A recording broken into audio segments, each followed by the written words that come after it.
সাফল্যের চূড়ান্ত শিখরে পৌঁছায়। সব মাই দোয়া করে। আমি সে মা হিসাবে তোমাদের দোয়া করছি, তোমরা তোমাদের কর্ম দিয়ে, তোমাদের শিক্ষা দিয়ে, তোমাদের আত্মত্যাগ দিয়ে তোমরা এই বাণীপুঞ্জের জন্য ভালো কিছু করবে এবং বাণীপুঞ্জের মানুষরা তোমাদের চিরদিন মনে রাখবে। বিগত 17 বছর আমরা কেউ কিছু করতে পারি নাই, রাজনীতি করতে পারি নাই, আমাদের কলেজে ঢুকতে দেওয়া না, বিশেষ করে যারা ছাত্ররা আছো তোমরা তো ঢুকতেই পারো না।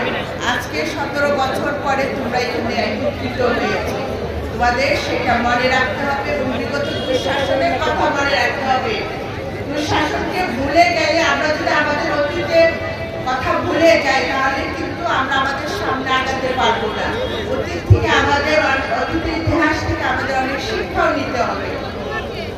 বিগত সময় যে ভুলগুলি করেছে ফ্যাসিস্ট হাসিনা সরকার, আমরা যেন সেই ভুল না করি।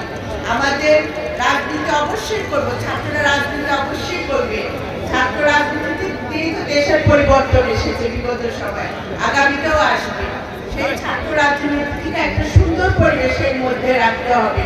আমরা যেন ওই লীগের মতো না হই, যেন লীগের ছাত্রদের তখন কেউ দেখতে পারে নিষিদ্ধ হয়ে গেছে, সেই লীগের ধারা যেন আমাদের না যায়। সেখান থেকে আমাদেরকে আসতে হবে।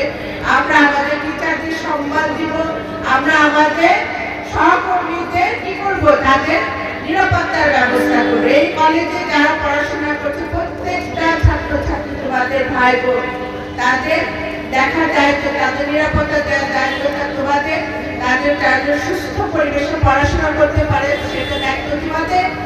সেই সাথে যারা প্রত্যেকটা প্রতিষ্ঠানে যারা আমাদের শিক্ষক, যা গুরু আছে, তাদের প্রতি তোমাদের সম্মান প্রদর্শন করতে হবে। সম্মান অর্জন করতে হলে সম্মান দিতে হয়। এখনো তোমাদের জীবন মাত্র শুরু হয়েছে, তোমাদের চলার পথ মাত্র শুরু, তোমাদের জীবন অনেক লম্বা সময় পড়ে আছে। তোমরা ছাত্র দল, এই ছাত্র দল থেকে এক সময় যুব দলে যাবা, কেউ স্বেচ্ছাসেবকে যাবা, তারপরে আসবে মূল দল, তারপরে আসবে জাতীয় রাজনীতিতে অংশগ্রহণ করো। প্রত্যেকটা স্টেট তোমাদের এমনভাবে কাজ করতে হবে যাতে তোমরা দেশের জাতীয় নির্বাচনে নিজেদের অবস্থা তৈরি করতে পারে। আর আমি বিশ্বাস করি, আমরা সবাই বিশ্বাস করি, যেটা আমি দেখছি আমাদের নেতা জনাব তারেক রহমান ছাত্রদেরকে বিশেষভাবে একটা আদর করে, স্নেহ করে এবং যেটা প্রত্যেকটা বাচ্চার বোঝা যায় ছাত্র দলের প্রতি একটা আলাদা মমতা আছে। যে মমতাটা উনি তোমাদের প্রতি দেখাচ্ছে, সেই মমতা আমি তার নির্দেশে তোমাদের সাথে আছি। তোমাদের দায়িত্ব হবে আমার নেতার সম্মান রক্ষা করা, দলের সম্মান রক্ষা করা, দলের সুনাম ধরে রাখা। তোমাদের এমন কোনো কাজ করবে না যাতে দলের সম্মান নষ্ট হয়। তোমরাই তো জাতির ভবিষ্যৎ, তোমরাই তো বিপ্লবের করে দেশকে পরিবর্তন করেছে। আগামী যে বাংলাদেশ, সুন্দর বাংলাদেশ, সমৃদ্ধশীল বাংলাদেশ যেটা তৈরি হবে, সেটা জনাব তারেক রহমান তোমাদের নিয়ে সেই বাংলাদেশ তৈরি করবে। সুতরাং আমাদের একটাই মনে রাখতে হবে, এই দেশটা আমার তোমার সকলের এই দেশ। আমরা এই দেশের নাগরিক, আমরা এই বাংলাদেশে আমরা মানিকগঞ্জবাসী।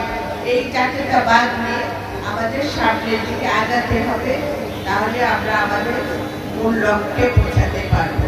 আর অনেক বছর ধরে নির্বাচন বন্ধ হয়ে গেছে, বিশেষ করে ছাত্র সংসদের নির্বাচন হচ্ছে না।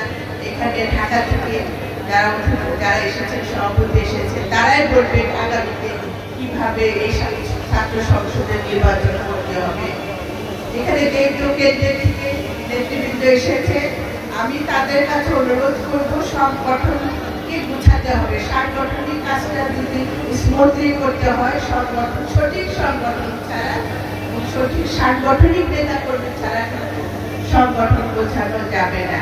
আর এখন তো সংগঠন বোঝানো অনেক সহজ হয়েছে, কারণ আমাদের বিগত আন্দোলনের সংগ্রামে কারা ভূমিকা রেখেছে সব ভিডিও ফুটেজ সবার কাছে আছে এবং সেন্ট্রাল নেতৃবৃন্দ জানে কারা এই আন্দোলন সংগ্রামে কোন ছেলেটা কাজ করেছে, কোন ছেলেটা আন্দোলনে কঠিন ভূমিকা রেখেছে। সেই হিসাব বিবেচনায় আমি মনে করি তাদের পক্ষে কমিটি দেওয়া সহজ হবে। এখানে কোনো নির্বাচনের দরকার, নির্বাচন আসলে অবশ্যই নির্বাচন দরকার আছে, সেটা